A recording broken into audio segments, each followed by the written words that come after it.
मुझे लगता है ध्रुव के केस में ऐसा कुछ भी नहीं है, मैंने खुद उसके साथ बात की। वो विपासना सेंटर में है। भोसले, इस बात पर हम लोग केस क्लोज नहीं कर सकते, हमें सबूत चाहिए। और ये अंकुश से पता करो उसने फॉल्स कंप्लेंट क्यों करवाई थी, उसके पीछे क्या रीजन है। मैडम, ये मेरा दोस्त है ध्रुव, इसलिए 1-2 दिन से ऑफिस नहीं आया तो मैंने इस पे घर पे बात करी, पर कोई ठीक से जवाब ही नहीं देता। लोकल पुलिस को विपासना सेंटर भेज कर पता करवाओ कि ध्रुव वहाँ है या नहीं। Okay ma'am.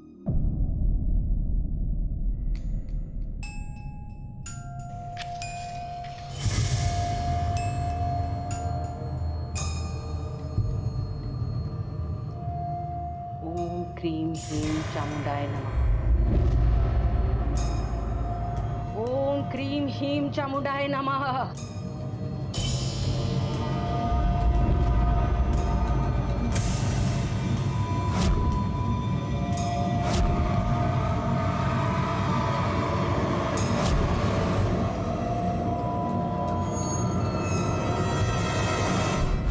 कहा खेला तुम्हें ऐसा? अरे पुलिस को झूठ नहीं बोलना चाहिए था, कहीं ऐसा ना हो कि कल को हम ही लोग फंस जाएं।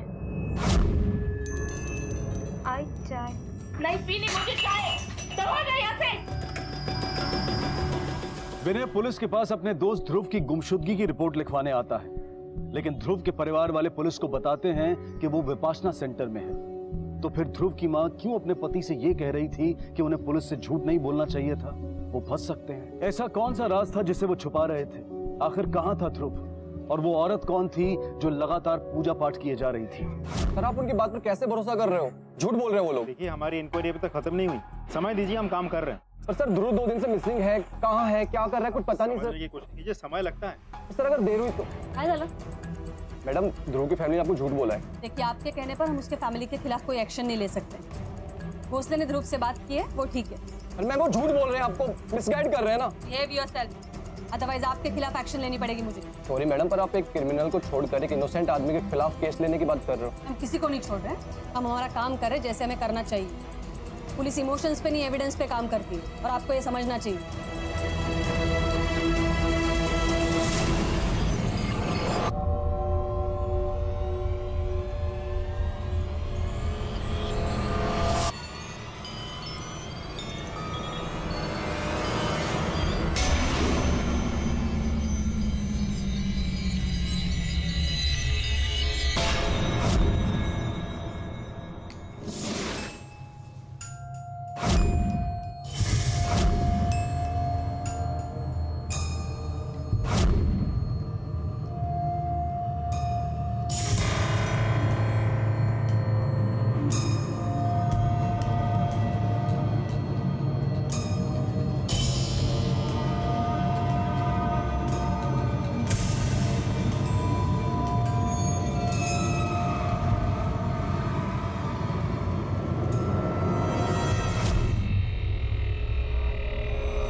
क्या देखा तुमने? साहब, हर रोज़ की तरह हम दोनों इधर आए और आके देखा तो नाले में लड़की की लाश पड़ी हुई थी। बहुत डर गए थे साहब और सीधा पुलिस को फ़ोन किया। लाश को पहली बार तुमने देखा था? जी साहब। ठीक है, अगर ज़रूरत पड़ी तो हम तुम्हें थाने बुलाएंगे। ठीक है साहब। पूरे एरिया अच्छे से छान मारो। जी सर। लाश को पोस्टमार्टम के लिए भेज दो। बॉडी लगभग 10 से 12 घंटे पानी में थी। इसका मतलब है कल रात 7 से 9 के आसपास। हाँ, लेकिन इसकी मौत कल दिन में ही हो चुकी थी। मतलब जब इसे पानी में फेंका गया तभी ऑलरेडी मर चुकी थी। और मौत कैसे हुई? इसकी मौत हाथ की नस कटने की वजह से हुई। पॉसिबल है इसने सुसाइड किया हो, क्योंकि जिस तरह से नस कटी है, किसी और ने काटा होता तो घाव थोड़ा और गहरा होता। और फिर ऐसा कुछ भी दिखाई नहीं दे रहा कि इसने अपने बचाव के लिए कोई स्ट्रगल किया होगा। मैम, लाश के पास से हमें फोटो आईडी, वॉलेट ऐसा कुछ भी नहीं मिला जिससे उसकी शनाख्त हो सके। मुझे तो लगता है डॉक्टर ने सही कहा, ये सुसाइड केस ही है। मोस्टली सुसाइड केस तो हो सकता है, लेकिन मरने के इतने घंटे बाद लड़की अपने आप को पानी में कैसे फेंकेगी? ये काम किसी और का है। हो सकता है उसके फैमिली ने किया हो, बदनामी से बचने के लिए। देखो भोसले, जो भी वजह है हमें पता तो लगाना पड़ेगा। लेकिन मैम, सबसे पहले तो लाश की शनाख्त होना जरूरी है। हाँ, ये लड़की की पहचान के लिए हमारे पास एक ही तरीका है। डेड बॉडी की फोटो एरिया के सारे पुलिस स्टेशन में सर्कुलेट करें और वेट करें कहीं से कोई लीड मिल जाए। हो सकता है किसी ने कोई मिसिंग कंप्लेंट दर्ज करवाई हो। Right ma'am. सर, ये मेरा बेटा गायब है साहब, पता नहीं कहाँ है साहब। देखो ना साहब, पुलिस स्टेशन आया था, घर लौटा ही नहीं साहब। माँ जी शांत। घर गया ही नहीं, मैं क्या करूँ साहब। ताई शांत व्हा. काय झालं? किसके बारे में बात कर रहे हैं आप? मेरा बेटा आया था पुलिस कंप्लेंट लिखवाने, अभी तक घर नहीं लौटा। ठीक है, शांत हो जाइए आप. क्या नाम है आपके बेटे का? अंकुश, ये मेरा बेटा।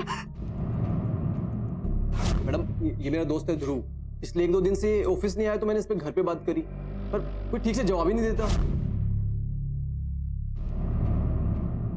बहुत समझाया था मैंने उसे कि ये सब में मत पड़, पर उसने मेरी बात ही नहीं मानी मैडम। और देखो आज उन लोगों ने ही मेरे बच्चे को गायब किया। वो लोग कुछ भी कर सकते हैं मेरे बच्चे के साथ। आप इतना यकीन के साथ कैसे कह सकते हैं कि ध्रुव के घर वालों ने अंकुश को गायब किया? ऐसा भी तो हो सकता है कोई और हो, किसी और के साथ दुश्मनी हो, झगड़ा हो। अरे नहीं सर, मेरा बच्चा ऐसा है ही नहीं कि कोई झगड़ा और दुश्मनी करे। उसको नौकरी और माँ का ख्याल रखने के अलावा समय बचता ही कहाँ है कि ये सब करे। हर माँ बाप अपने बच्चे के बारे में यही सोचते हैं, लेकिन उनका बच्चा बाहर जाकर क्या करता है उन्हें पता नहीं होता। अरे नहीं मैडम, मेरा बच्चा इन सब में से नहीं है। ठीक है, हम जितना जल्दी हो सके इसे ढूंढने की कोशिश करेंगे। भोसले, हमें जल्द से जल्द ध्रुव की फैमिली से मिलकर ध्रुव के बारे में पता लगाना होगा। Okay ma'am. और वो जो लड़की की डेड बॉडी मिली थी, उस केस में कुछ प्रोग्रेस हुई? नहीं मैम, जिस एरिया में हमें डेड बॉडी मिली थी उस एंटायर एरिया में जाके हमने पूछताछ की, लेकिन कोई जानकारी हाथ नहीं लगी। पुलिस स्टेशन से भी मिसिंग कंप्लेंट या उस लड़की के बारे में हमें ऐसा कुछ भी नहीं मिला जिससे हमें कोई लीड मिले। लड़की की फोटो छपवाओ अखबार में और खबरियों को भी काम पे लगाओ। उसे पहचानने वाला कोई ना कोई तो जरूर मिलेगा। Yes ma'am. भोसले, ये केस तो बड़ा अजीब मोड़ लेता जा रहा है। एक लड़का आता है, कहता है उसका दोस्त गायब है। मैडम ये मेरा दोस्त है ध्रुव, पिछले 1-2 दिन से ऑफिस नहीं आया तो मैंने इस पे घर पे बात करी, पर कोई ठीक से जवाब ही नहीं देता।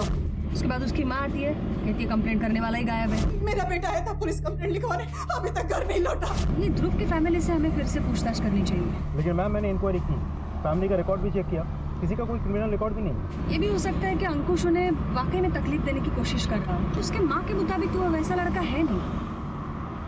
इस तरह देखा जाए तो हर एक बात एक दूसरे से कॉन्ट्राडिक्टरी है। ये अंकुश और ध्रुव दोनों का कच्चा चिट्ठा निकालो, दोस्ती दुश्मनी सब समझ में आ जाएगी। क्यों उसने ध्रुव को लापता बताया और खुद क्यों गायब हुआ, ये सारे सवाल के जवाब तो शायद ध्रुव के फैमिली से हमें मिल ही जाएंगे। Yes ma'am. ये 1-2 दिन का पेपर और दूध यहाँ पे पड़ा है, इसका मतलब वो लोग पहले से ही कहीं जा चुके हैं। मैम, इनके घर की एक चाबी है मेरे पास, ये लोग हमेशा मुझे देकर जाते हैं। ये इस फैमिली को आपने आखिरी बार कब देखा? मैडम यही कोई 2-3 दिन पहले, पर भैरवी भाभी मार्केट से आते हुए मुझसे मिली थी, पर उन्होंने ऐसा कुछ बताया नहीं कि वो लोग कहीं जाने वाले हैं। ठीक है, आप जा सकते हैं। मैम घर में फोर्स एंट्री का कोई निशान नहीं मिला, लेकिन लगता है काफी सामान गायब हुआ है। इसका मतलब है ये लोग अपने मर्जी से बाहर गए हैं। आसपास पता करो किसी ने इस फैमिली को आते जाते देखा है या नहीं, और इस फैमिली के कॉल रिकॉर्ड्स निकालो। मैम कहानी में फिर एक नया मोड़ आ गया था। जिस परिवार से उम्मीद लगा रखी थी सुराग मिलने की, वो रातों रात कहीं गायब हो गया था। अब पुलिस को ध्रुव, अंकुश और ध्रुव के परिवार सबका पता लगाना था, और लोगों के मुताबिक इनके लापता होने की किसी को कोई खास जानकारी नहीं थी। लेकिन पुलिस की मुश्किलें यहीं तक नहीं थी, वो अंदाजा भी नहीं लगा सकते थे कि इस कहानी में आगे और कितने पड़ाव हैं, और सवालों की बाढ़ भी जो उनकी तहकीकात को दिशाहीन बना सकते नहीं यार। आप जब उनसे मिले थे, उनके बातचीत में अजीब कुछ लगा था आपको? ऐसा कुछ नोटिस किया था आपने? वैसे आपका बेटा जब ठीक है ना? हाँ ठीक है। नहीं वो कल से दिखा नहीं, कहीं गया है क्या वो? अरे क्या विकास भाई, अगर आपने नहीं देखा तो कहीं गया होगा क्या? तुमसे अपन काय करीज काय कुछ भी बोलते रहते हो, कहीं गया होगा, ये होगा, वो होगा। अरे अरे रविंदर भाई सुनो तो। अरे रविंद्र अपने बेटे की इतनी तारीफ करता था, हमारे तो कान ही पक जाते थे। लेकिन सर परसों उसने जैसा रिएक्ट किया, हमें तो समझ में नहीं आया कि उसे क्या हो गया।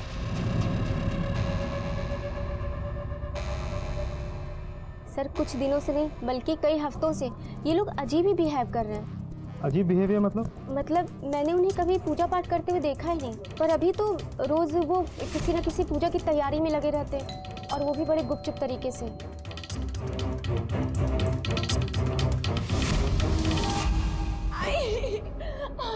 आई प्लीज मेरे बाल मत काट। आई प्लीज मुझे जाने दे। आई प्लीज मेरे बाल मत काट। आई मजबूरी है बेटा, वरना ये मेहनत किसी काम की नहीं रहेगी। अगली विधि के लिए तुम्हारे बाल चाहिए, वरना ये पूजा अधूरी रहेगी। आई प्लीज मुझे जाने दे। आई बाल मत काट। चल हट, बहुत हो गया तेरा नाटक। अब जो भी कर रहा है मैं करता हूं। चल।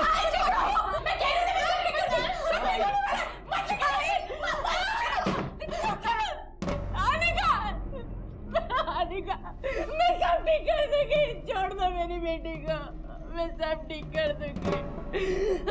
देखा।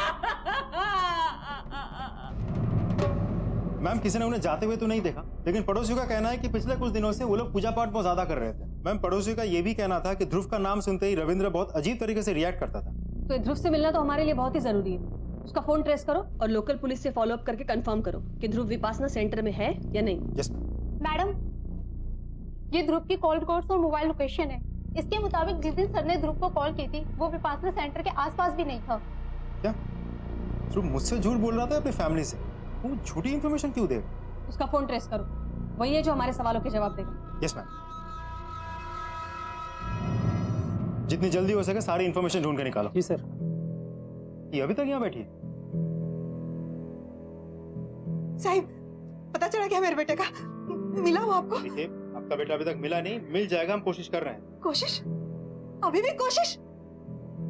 देखिए, हमें अपना काम करने दीजिए, आप शांति रखिए, सब ठीक हो जाएगा, आपका बेटा मिल जाएगा, आप इनके साथ जाइए। मेरा इकलौता बेटा गायब हुआ है, पता नहीं कहाँ और किस हाल में है। मैं कैसे शांत रहूं? आप जरा पेशेंस रखिए, हमें अपना काम करने दीजिए, सब ठीक हो जाएगा। आप जाइए, ले जाइए ना। माँ जी आप आइए। जाइए। जितनी जल्दी हो सके हमें ध्रुव का फोन ट्रैक करके उस तक पहुंचना होगा। जी सर।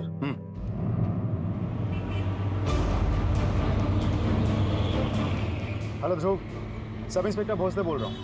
मेरी बात ध्यान से सुनो, यहाँ एक मेजर प्रॉब्लम हो गई है। हाँ, नहीं मैं फोन पे नहीं बता सकता, तुम्हें यहाँ आके मुझसे मिलना होगा, जल्दी आ जाओ। ओके सर, ध्रुव की मोबाइल का लोकेशन यही बता रहा है।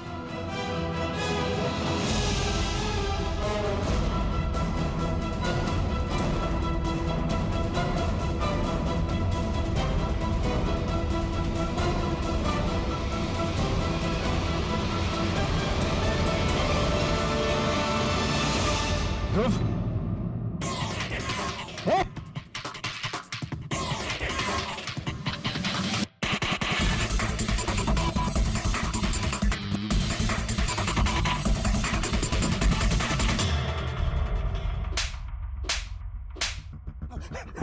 बोल सच क्या है? साहब मारो नका साहब, बता रहा हूँ साहब, सब बता रहा हूँ।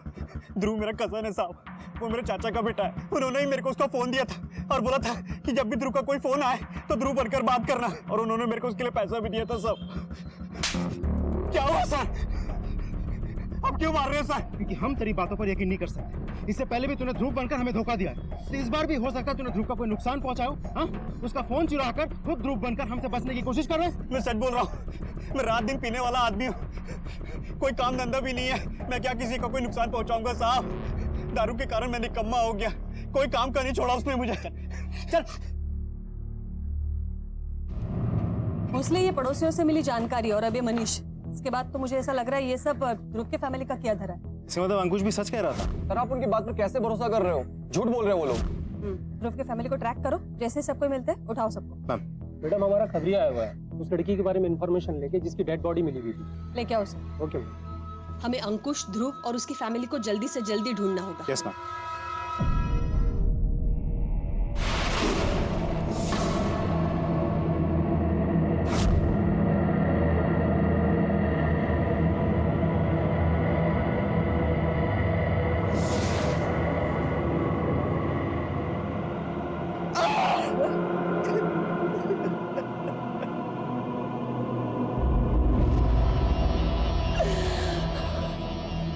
क्यों बिठा के रखा है मुझे? क्यों?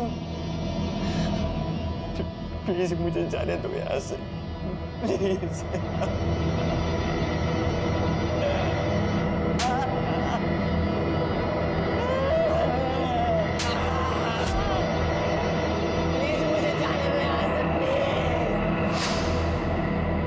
मैडम, मैंने पता किया है उस लड़की का फोटो को लेके। गांधीबाद का एक दुकानदार है, उसने पहचाना उसे। उसने ये बोला है कि वो लड़की एक आदमी के साथ मेरी दुकान पर आती थी और सामान लेके जाती थी, और उसे मालूम नहीं कि ये कौन है। ठीक है, हम पता कर लेंगे अब ये कौन है। अगर वो वहाँ जाती थी तो इसका मतलब है उसी एरिया में रहती होगी। उस एरिया में कोई ना कोई तो पहचान लेगा इसे। हमें पता करना होगा वो आदमी कौन था जो लड़की के साथ आता था। जा सकते हो तुम।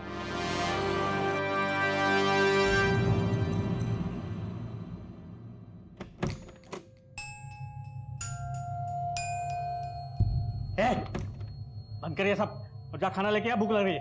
ये सब गलत है। देखना भगवान सबको जरूर सजा देगा। सब खत्म हो जाएगा बेटे। आई आई मामा क्या कर रहे हैं आप? मैं आपको बोल रही हूँ। आई क्या कर रहे हो आप? चुप रहो ना, मरना है क्या आपको? बाबा आई ये मत करो ना ऐसे। चुप कर तू।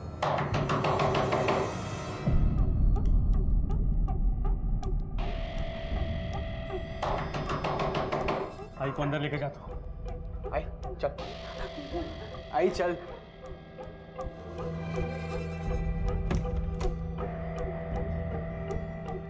आप तो यहाँ? वो अनिका कहाँ है?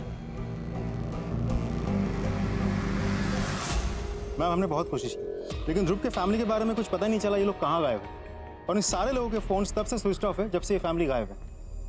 ये कॉल रिकॉर्ड्स में जितने भी लोग हैं सबसे पूछताछ करो। देखो ये फैमिली पिछले 1 महीने से किन किन लोगों के टच में है। मैम मैंने एक टीम को ऑलरेडी इस काम पे लगा दी। वैसे उस लड़की के बारे में खबर से कुछ पता चला जिसकी डेड बॉडी हमें मिली थी? पता चल जाएगा, एक टीम भेज दी है मैंने वहाँ पर, कोई ना कोई तो जरूर पहचान लेगा उसे। Yes ma'am. पुलिस को एक लाश मिली थी जिसकी शिनाख्त अभी तक नहीं हो पाई थी, और दूसरी तरफ था अंकुश जिसने घटने वाले गुनाह के बारे में पुलिस को आगाह किया था और फिर खुद लापता हो गया। ये केस अब और भी उलझता जा रहा था। कई सवाल थे जिनके जवाब मिलने अभी बाकी थे। आखिर अनिका के पिता उसे कहां लेकर गए थे? क्या वो उस जगह पर सुरक्षित थी? क्यों उसकी मां लगातार पूजा पाठ किए जा रही थी? और ध्रुव, वो कहां कैद था? क्या ध्रुव के परिवार वाले ध्रुव के बारे में झूठ बोल रहे थे? वो पुलिस से क्या छिपा रहे थे? और अब वो खुद ही गायब थे। आखिर क्यों? मैडम मेरी बीवी लापता हो गई है अपने मायके से। मतलब? सर दरअसल हमारी नई नई शादी हुई है और मेरी बीवी अपने मायके गई थी अपने पेरेंट्स से मिलने, लेकिन वो वापस आई ही नहीं। और आज जब मैं उसके घर गया उसके बारे में पूछने के लिए तो उसके माँ बाप भी मुझे कुछ नहीं बता रहे। आप यहाँ? वो अनिका कहाँ है? आप अपनी बीवी का हुलिया बता सकते हैं? ये रही उसकी फोटो।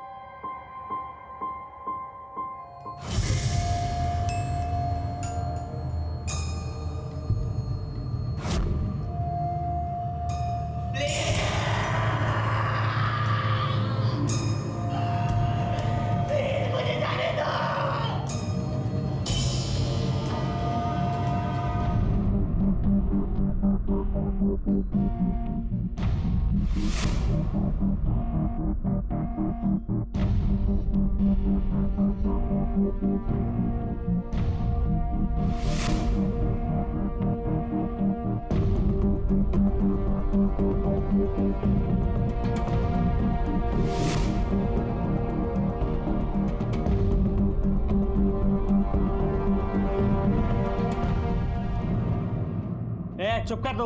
एक तो तू किसी काम का नहीं निकला, उस पर से मेरे पर इल्जाम लगा रहा तू। मैम ये झूठ बोल रहे हैं। मेरी तो इसके बिल्कुल भी खुश नहीं थी, इसलिए कहीं चली गई और ये सब इनकी वजह से हो रहा है। मैडम अब समाज में बदनामी की डर से मैंने अपनी बेटी की रिपोर्ट तक नहीं लिखवाई। देखिए आप लोग अपनी बकवास बंद कीजिए और सीधे सीधे बताइए कि अनिका कहाँ है। 1 हफ्ते की शादी में आप लोग को इतना मालूम पड़ गया कि वो मुझसे दुखी थी? हाँ अरे मैम अभी तो हम लोग ठीक से एक दूसरे को समझ भी नहीं पाए थे। यही तो मैडम, शादी के बाद कोई समझने बैठता है क्या कि अपना घर बसाता है? अब तेरे से तो कुछ हुआ नहीं ना? बताऊं मैडम को मैं? ये आप कैसी बातें कर रहे हैं? अरे बाप है आप उसके, बोलने से पहले कुछ तो सोचिए क्या कह रहे हैं आप। शांत हो जाओ तुम लोग। इतना बताओ वो यहाँ आई थी या नहीं आई थी? और आप मैडम, आपको कुछ नहीं कहना है? मैडम वो क्या बोलेगी? वो भी वही बोलेगी जो मैं बोल रहा हूँ। जब तक आपसे कुछ पूछा नहीं जाए चुपचाप खड़े रहो। बोलने का मौका मिलेगा आपको भी, तब देखते हैं कितने सवालों के जवाब दे पाते हो।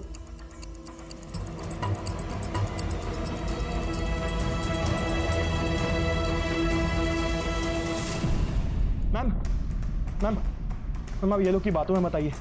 ये लोग आपसे झूठ बोल रहे हैं, क्योंकि जिस दिन से अनिका शादी करके मेरे घर पे आई थी वो तब से डिस्टर्ब थी। मैंने उससे कई बार पूछा भी कि अगर कुछ प्रॉब्लम है तो बताओ, हम मिलकर सॉल्व करेंगे, लेकिन मैम उसने मुझे कभी कुछ नहीं कहा। वो तो इनफैक्ट ये लोगों से मिलने को भी तैयार नहीं थी, पर शरद उसे मेरे यहाँ से ले गया।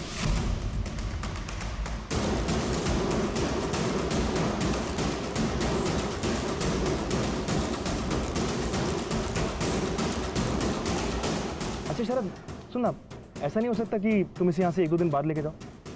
जीजू आप इतना पॉजिटिव क्यों हो रहे हो? 1-2 दिन में आ जाएगी। आप उन्हें अभी मिल रहे हो तो कितना मिस कर रहे हो? आई उन्हें बहुत मिस करती है। मैं खुद उन्हें 1-2 दिन में छोड़ने आ जाऊंगा। मैंने अनिका को कई बार फ़ोन भी किया, लेकिन ये लोगों ने मेरी उससे कभी बात नहीं होने दी। हमेशा कोई ना कोई बहाना बना के टाल देते थे। फिर मैडम, मैं भी अपने काम काज में इतना बिजी हो गया कि मुंबई से आ ही नहीं पाया। अगर तुम्हें पहले से डाउट था तो तुम्हें खबर कर देनी चाहिए थी। अभी तुम जा सकते हो, जरूरत पड़े तो बुला लेंगे। ठीक है। अगर यहाँ पे कुछ हुआ था तो पड़ोसियों ने जरूर नोटिस किया होगा।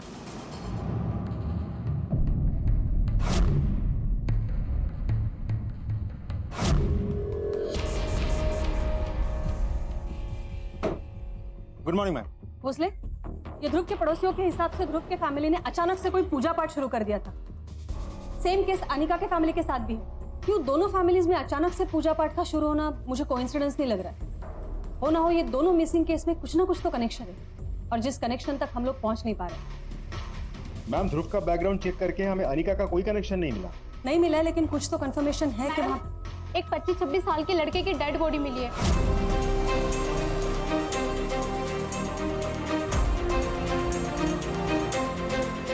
तो अंकुश है। Dead body? नहीं, वो मेरा बेटा नहीं है। वो मेरा बेटा नहीं है मैडम। वो मेरा बेटा नहीं है। वो ताई शांत बेटा नहीं है। पानी पिलाओ इनको। बसा तुम्हें, बस शांत बाबा, बसा तुम्हें। मैम, फोटो देख के लगता है कि मौत चाकू मारने की वजह से हुई है, और बॉडी की हालत देख के लगता है कि जिस दिन वो गायब हुआ था उसी दिन खून हो चुका होगा। डिटेल्स तो पीएम रिपोर्ट आने के बाद ही पता चलेगी, लेकिन भोसले मेरी गट फीलिंग यही कहती है कि हो ना हो ध्रुव की फैमिली का हाथ जरूर है इसके पीछे। ये सुमिता के घर से कुछ पता चला? नहीं मैम। भोसले, ये केस बिगड़ता ही जा रहा है। हमें इस बात पर तुरंत पहुंचना पड़ेगा कि ये अचानक होने वाली पूजा का क्या मतलब है। एक काम करो, अंकिता और ध्रुव के फैमिली के कॉल रिकॉर्ड्स चेक करो, शायद दोनों फैमिली के बीच कोई कनेक्शन हो। Yes ma'am. इन सारे वाकयों में एक माँ ने अपने बेटे, अपने इकलौते सहारे को खो दिया था। कातिल सोचता है कि उसने एक व्यक्ति का कत्ल किया है, लेकिन वो ये भूल जाता है, ये नहीं जानता है कि उससे जुड़ी कितनी जिंदगियां आहत होती हैं। ऐसी ही तमाम जिंदगियां जुड़ी थी इस केस से, और पुलिस पूरी कोशिश कर रही थी इसकी तह में जाने की। पर कहते हैं ना कि सच कल्पना से भी भयानक होता है, और ऐसा ही कुछ छिपा था इस केस में भी। भोसले, मुझे बार बार यही लग रहा है कि इन सब केसेस में कुछ ना कुछ कनेक्शन है। इतने सारे हादसे, murder cases, missing complaints. Madam, ये मेरा दोस्त है ध्रुव। इसलिए 1-2 दिन से ऑफिस नहीं आया तो मैंने इस पे घर पे बात करी, पर कोई ठीक से जवाब ही नहीं देता। मेरा बेटा आया था पुलिस कंप्लेंट लिखवाने, अभी तक घर नहीं लौटा। मैडम, मेरी बीवी लापता हो गई है अपने मायके से। मैम, शायद आपका शक सही है। रविंदर और ब्रिजेश दोनों के कॉन्टैक्ट लिस्ट में कॉमन नंबर है, और वो है चंदर का। चंदर गांधी बाग में रहता है। गांधी बाग? ये तो मैंने पहले भी सुना है। मैडम, मैंने पता किया है उस लड़की का फोटो को लेके। गांधी बाग का एक दुकानदार है, उसने पहचाना है उसे। भोसले, क्लू मिल गया। ये ध्रुव और अनिका के फैमिली के साथ आपका क्या कनेक्शन है? रविंद्र मेरा दोस्त है और ब्रजेश मेरा कलीग, बस इतना ही कनेक्शन। ये ब्रिजेश की फैमिली गायब हो गई है, और रविंदर की बेटी अंकिता भी गायब है। मैडम, मैं इस बारे में कुछ नहीं जानता। अच्छा है, नहीं जानता है, क्योंकि तेरे पास ये आखिरी मौका था। मैडम, मुझे कोई डर नहीं है। मैं जो जानता था मैंने बता दिया। मुझे नहीं पता कि वो लोग कहाँ हैं। Excuse me.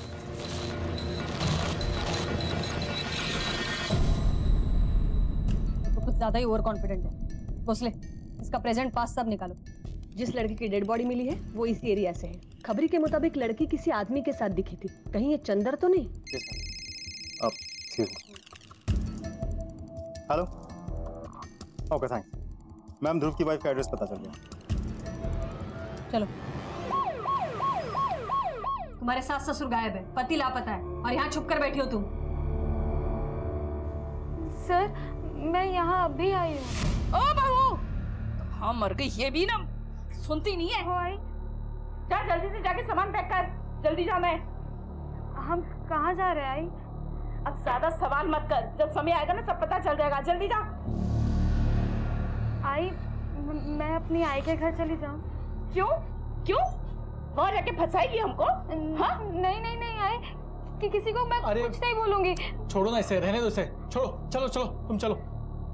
चलो चलो छोड़ो, आ रहे हैं, चल तेरी माँ क्या, चल। ठीक है, हमारे परमिशन के बिना कहीं नहीं जा सकती तुम, यही रहना होगा।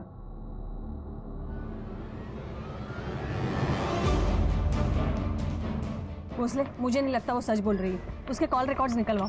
लेकिन मैम हमने उसके कॉल रिकॉर्ड्स निकलवाए थे, लेकिन जब से ये फैमिली गायब है तब से उसका फोन भी स्विच ऑफ है। उसकी माँ का फोन ऑन होगा, घर में लैंडलाइन भी है, दोनों के कॉल रिकॉर्ड्स निकलवाओ। अगर उसकी इन-लॉ चाहती है कि वो चुप रहे, छुपी रहे, तो कंफर्म तो जरूर करेंगे। यस प्लीज प्लीज मुझे जाने दो।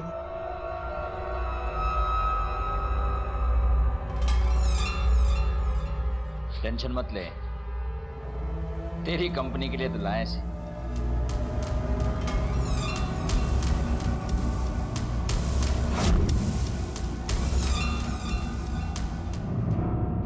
मैम आपका शक सही था। सुमिता के मायके के लैंडलाइन पे सुमिता के वहां आने के दिन से रोज एक नंबर से कॉल आता था। हमने वो नंबर ट्रेस कर लिया। कहाँ का नंबर है? नासिक आउटस्कर्ट्स का, शहर के बाहर का नंबर है।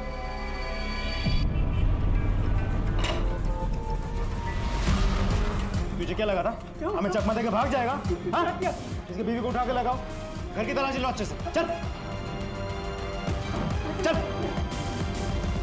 बोल बोल। मेरी समझ में नहीं आ रहा कि आप लोग मुझे मार क्यों रहे? घर बदला के कोई गुनाह? पुलिस को चकमा देके रातों रात घर बदलना क्राइम है। अपना फोन स्विच ऑफ करना ताकि तुम्हें कोई ट्रेस ना कर सके। अब बोल, ध्रुव कहाँ है? चंदर कौन है? क्या अंकुश को तुमने मारा? हमें लगा कि आप लोग हम पर शक कर रहे हैं, इसलिए हमें परेशान करेंगे, इसलिए हम लोग गायब हो गए थे। आपको अब भी लगता है कि ये सब कहानी आपको हमें सुनानी चाहिए? हम कोई कहानी नहीं सुना रहे, हम सच बोल रहे हैं। बोलो ध्रुव कहाँ है? क्या किया तुम लोगों ने उसके साथ? सच बोल रही है, सच में। यही तो प्रॉब्लम है कि आप सच नहीं बोल रही हैं। आपसे सच उगलवाना पड़ेगा, समझ गई आप? तब तक खातिरदारी करो जब तक सच नहीं बोल देती। मैम एक क्रिमिनल जैसा तोड़ा उसको, फिर भी मुंह नहीं खोला। रविंद्र का भी यही हाल है, देखते कब तक चुप रहता है। और वैसे भी अंकुश के मर्डर के साथ उसका कोई लेना देना है, बस साबित करने के लिए हमें सबूतों की जरूरत है। मैम उनके घर से हमें एक चाकू मिला है जिसपे सूखे खून के निशान है। उस चाकू को हमने फॉरेंसिक लैब भेजा, कल शाम तक रिपोर्ट आ जाएगी। अगर हम सही जा रहे हैं भोसले, तो वो सूखा हुआ खून जरूर अंकुश का होगा, और अगर रिपोर्ट्स मैच हो गए तो हम उन्हें गुनहगार साबित कर सकते हैं। लेकिन मैम मुझे लगता है हमें सुमिता से बात करनी चाहिए, शायद जल्दी मुंह खोल दे। कोशिश करते हैं, लेकिन जरूरी नहीं है वो जितनी डरी से हमें दिखती है उतनी है। और हमें जल्द ही अंकिता और ध्रुव के बारे में भी पता लगाना होगा। मैडम ये चंदन की डिटेल्स। होगा मैम ये चंदर किसी एक के साथ नहीं बल्कि सबसे कनेक्टेड है। इनफैक्ट ध्रुव और सुमिता का भी रिश्ता उसी ने करवाया था, और अनिका के बाद ब्रिजेश के साथ भी वो लगातार टच में है। एक और अहम बात मैम, पिछले साल तक ये सारी पूजाएं उनके घर पे भी होती थी, फिर अचानक बंद हो गया उनके बहू के साथ। पड़ोसियों का कहना यह है कि चंदर कभी भी इतना धार्मिक नहीं था। बहू के आने के बाद चंदर के घर पे पूजा होने लगी, उससे पहले उसके घर पे कोई औरत भी नहीं थी। ये तीनों परिवारों में अचानक से पूजा का शुरू होना, ये कोई अंधविश्वास का चक्कर तो नहीं है? ये देखिए मैम। भोसले, ये चंदर को बुलाओ, उसका ओवर कॉन्फिडेंस निकालने का टाइम आ गया अभी। Yes ma'am. अब की बात हाथ लगाए ना, देखना मैं क्या करता हूं। तुम लोगों की वर्दी उतार दो। भोसले थांबा।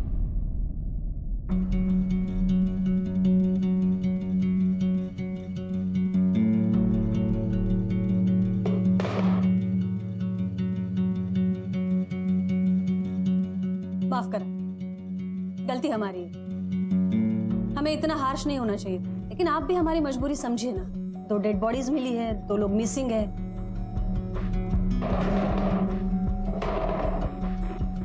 पूछो। तो ये बताइए, ये 1 साल से आपके घर में पूजा चल रही थी, वो अचानक कैसे बंद हो गई? और अनिका और ध्रुव के घर में कैसे शुरू हुई? मैडम ये पूजा मैं नहीं, मेरी बहू कर रही थी। जब वो शादी करके आई तब ये पूजा उसने शुरू की। मैं तो वही कर रहा था जो एक अच्छे ससुर को करना चाहिए। सारी फैमिलीज आपस में कनेक्टेड है, और औरतों का फेवरेट टाइम पास तो पूजन ही है ना मैडम, इसलिए हर घर में पूजन शुरू हो गया। भोसले,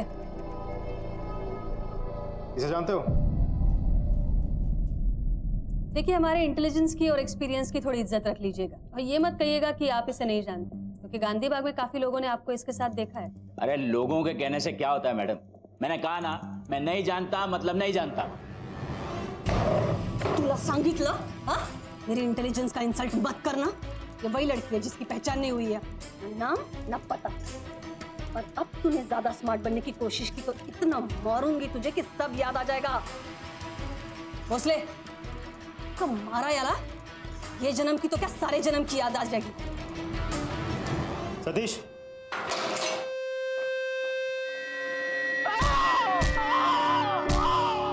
मैम बहुत तोड़ा, पर चंदा टूटने को तैयार ही नहीं है। कोई ना कोई तो टूटेगा। ध्रुव की फैमिली से, अनिका की फैमिली से कोई तो होगा जो मुंह खोलेगा। Excuse me. हेलो, कहाँ? ठीक है, हम पहुंच गए। मैम, एक और डेड बॉडी मिली।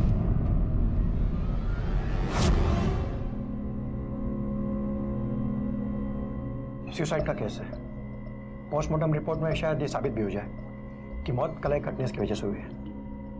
ये तो उसी लड़के की तरह है जिसकी लाश में नाले में मिली थी। सुसाइड कहीं और हुआ है और बॉडी कहीं और मिली है, और ये सीरियल सुसाइड का केस तो पहली बार हुआ है।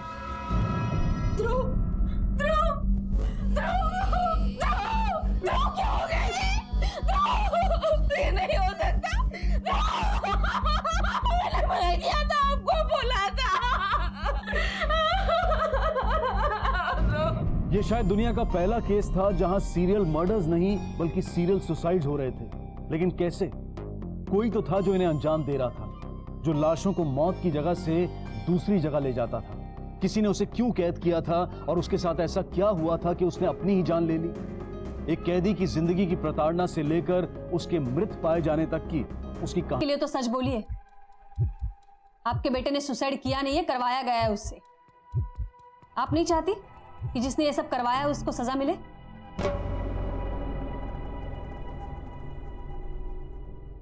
ले जाओ इसे।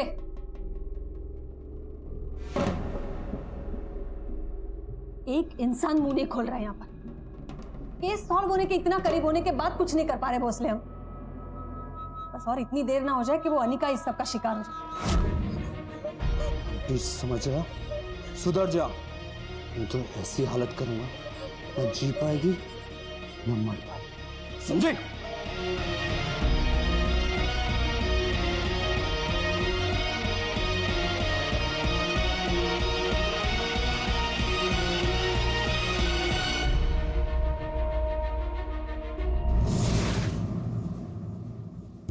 कब तक बर्दाश्त करोगी?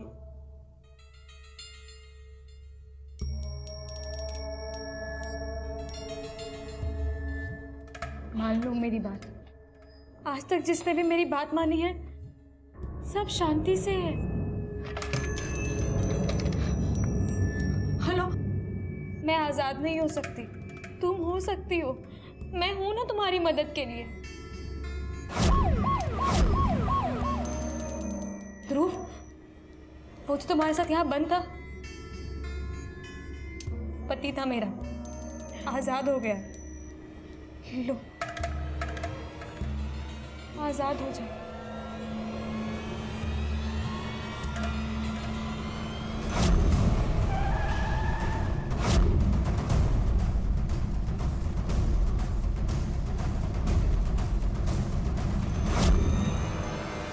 रुक जाइए, क्या कर रही है आप? उस दिन रूम में क्या हुआ था? अनिका को सुसाइड के लिए तुम मजबूर कर रही थी? वो लोग उसे इस दुनिया के लायक बना रहे थे ताकि आदमी औरत से और औरत आदमी से प्यार करे, ना कि आदमी आदमी से और औरत औरत से, क्योंकि यही उसूल है ना दुनिया का। देखो, जो भी कहना साफ साफ। मैं ध्रुव की सच्चाई शुरू से जानती थी, वो कभी मुझे प्यार नहीं कर पाएंगे।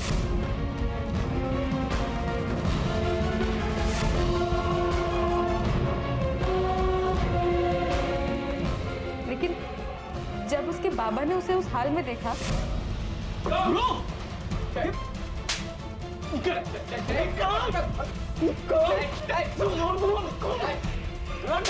ये तेरी असलियत, ये तेरी असलियत। बेटा है हमारा। बेटा नहीं है, नो मर नहीं है। शांति रखो, ठंडे दिमाग से सोचो। अरे जरूर कोई ना कोई रास्ता निकलेगा। याद है चंदर भाई साहब ने क्या किया था अपनी बहू के साथ? हम भी वही करेंगे। मैं हैरान थी उनके उपाय सुनकर। चंदन अंकल की बहू मेरी सहेली थी, बल्कि उन्होंने ही मेरी शादी करवाई थी। मैं बहुत खुश हूँ कि तुम ठीक हो गई। मैं कोई ठीक वीक नहीं हुई दीदी, बस ठीक होने का नाटक कर रही हूँ। क्यों? क्योंकि अगर मैं ठीक होने का नाटक नहीं करूँगी तो ये लोग फिर से वही सब करेंगे मेरे साथ। बाकी लोगों से ज़बरदस्ती बलात्कार करवाएंगे मेरा। इससे तो अच्छा है कि उमेश ही मेरे साथ। ये घटिया उपाय किसने निकाला था और वो लोग क्या करते थे वहाँ? चंदर अंकल और उनका बेटा उमेश, उन लोगों के अनुसार वो लोग समाज सुधारने का काम कर रहे थे। लड़कियों का ज़बरदस्ती बलात्कार करवाते थे और लड़कों पर दबाव डालते थे कि वे उनका बलात्कार करें ताकि वो समाज के हिसाब से नॉर्मल हो सके। ध्रुव को भी वहीं भेजा गया था और अंकुश को ये बात पता चल गई थी और उन्हें डर था कि कहीं अंकुश को बता ना दे, इसलिए उमेश ने उसे मार डाला। और ध्रुव कैसे मरा? मैं मेरी बात मान ली। ये लोग तुम लोगों को जीने नहीं देंगे। कब तक बर्दाश्त करोगे ये सब? मेरी बात मानो, खुद को आज़ाद कर लो इस तकलीफ से। तुम लोगों के पास और कोई रास्ता नहीं है।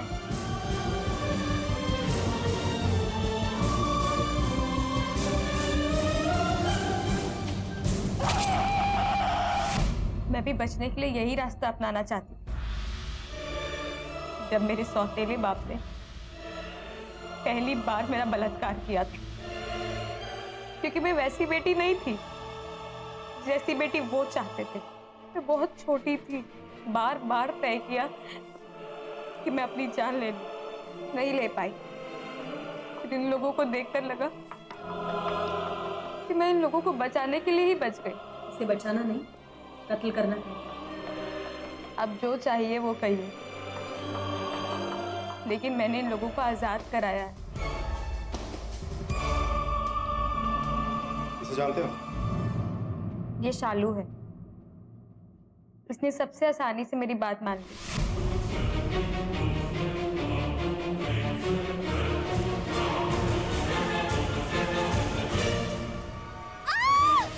आपको क्या लगता है मैंने गलत किया उनको मरने को बोलकर? वो उन्हें मौत से भी बदतर जिंदगी देते। सुना इकरा तुम यहाँ? किसने हक दिया तुम लोगों को किसी और को जज करने का? कोई कैसे जिए कैसे मरे, किसी का रेप करवाओ या किसी को मरने पर मजबूर कर दो। भोसले, मारो सबको। यहां सच वाकई में कल्पना से भी भयानक था, जहां एक बच्ची का उसके ही पिता द्वारा बलात्कार किया गया क्योंकि वो उसके मुताबिक सही नहीं थी, और 4 लोगों के साथ मिलकर हैवानियत की सारी हदें पार की गई। आज के समाज में भी अगर इंसान के सामने कुछ ऐसा आता है जो उसकी समझ में नहीं आता, तो वो या तो सजा देने पर उतारू हो जाता है या फिर कर्म कांड के सहारे उसे लाइलाज बना देता है। क्यों इंसान को सिर्फ इंसान समझकर जीने नहीं दिया जा सकता? क्यों सभी को सही और समीकरणों में कसने की जरूरत है? और आखिर सही और गलत का फैसला करेगा कौन? वो लोग जो खुद दिमाग से बीमार हैं। इस केस से जुड़े सभी लोगों पर अदालत में सुनवाई चल रही है। समस्या चाहे कैसी भी और कितनी भी बड़ी क्यों ना हो, लेकिन आत्महत्या उसका हल नहीं हो सकता। सुमिता ने पुलिस की मदद लेने की बजाय एक ऐसा रास्ता निकाला जिसने कई जिंदगियां समाप्त कर दी, जिसके लिए उसे जेल भेजा गया।